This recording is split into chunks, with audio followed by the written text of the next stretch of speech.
So I went and saw The Beekeeper recently, and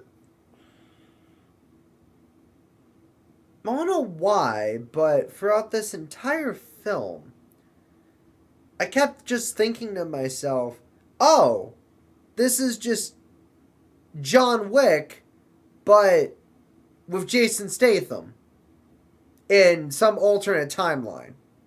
And that's really what this felt like.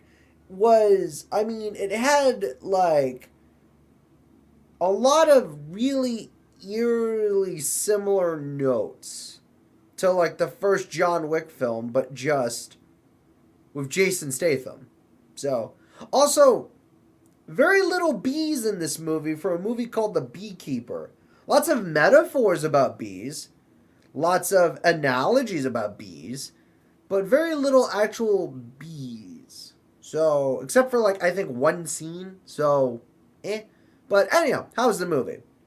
Um, it was all right.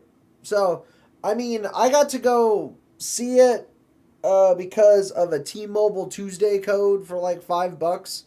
So, and I'm gonna tell you right now, about five, maybe like $7 is about how much I would have paid for a movie ticket for this. So, um, it's one of those films that like the plot is basically this. Uh, there's this lady. She's retired. She lives in a nice, peaceful house. Really, just sweet lady. And a bunch of like scammers from a big like LLC basically pretend to be like tech support and hack into her computer over the phone. She gives her information to the people over the phone. They withdraw and completely bankrupt all of her funds, including 401ks and pensions and assets. And she's just devastated.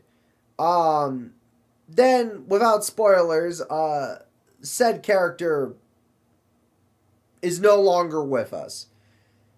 Jason Statham's character finds out along with the character's daughter, who works at the FBI.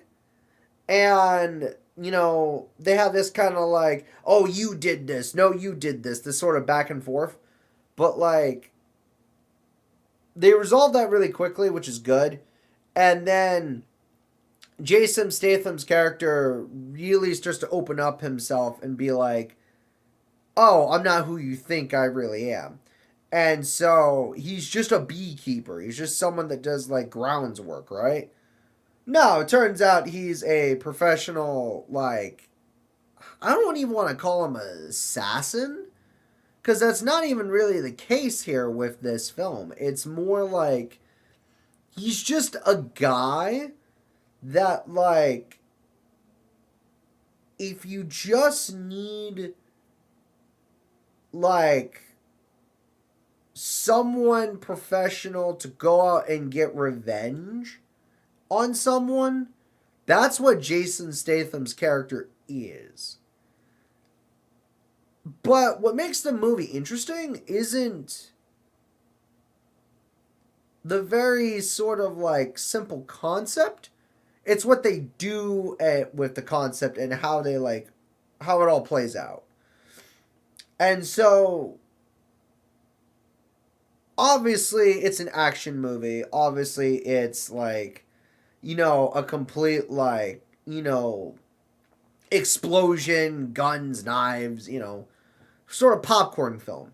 So you know that people are gonna die, people are gonna get in fights, people are gonna, get tumbled up, beaten up, whatever. And that's what Jason Statham character does. His character does is he kind of just goes around from one place to the other and takes people out, takes bad guys out, so forth. But what makes the film kind of interesting is like there's clearly some world building done with this. Like this was clearly thought out to some extent. And obviously if this movie does well, they'll probably do like, sequel after sequel after sequel. that's not the issue. It's more like the way the movie ended. I don't know if they could really do a sequel unless they like pulled out a script that was just stashed away for some reason. But like it's a very action oriented, you know, guy goes out for revenge after losing someone near and dear to him movie. So, but the action's good.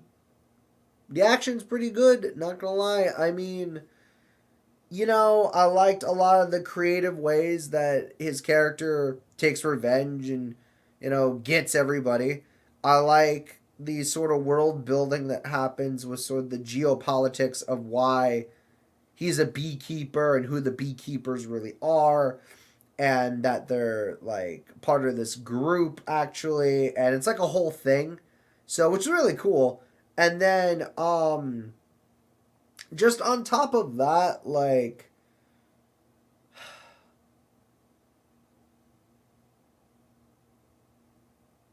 I don't know, the fights look cool.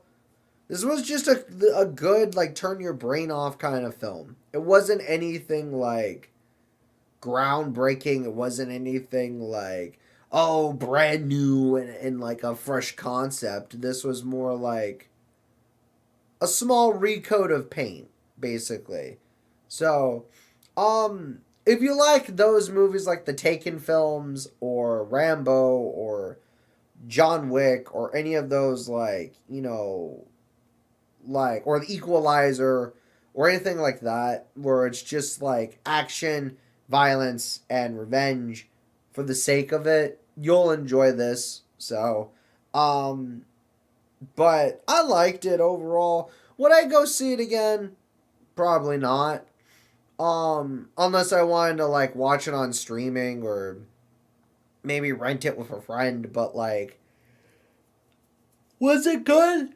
Yeah, it was a decent flick. So, I think it's only like an hour or something, and it was almost like 2 hours. Let me look at the actual showtime real quick. It was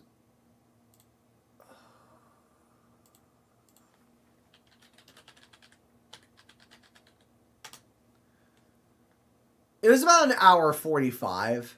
So yeah, I mean, it's not a bad film. So I don't want to give away too much because it is an action film. So I mean, yeah. The other thing too is that real quick as well, it is a little bit like confusing with like what it wants to do and what it's prioritizing with like its world building itself, because it clearly wants to go in one direction with the action, explosion, violence route, but it also wants to go another route with like, hey, we want to establish like the group of beekeepers and who they are, and they are kind of assassins, but they're also kind of not assassins, and just don't make them mad, otherwise they will be out to get you, type of thing. So, but overall, I liked it.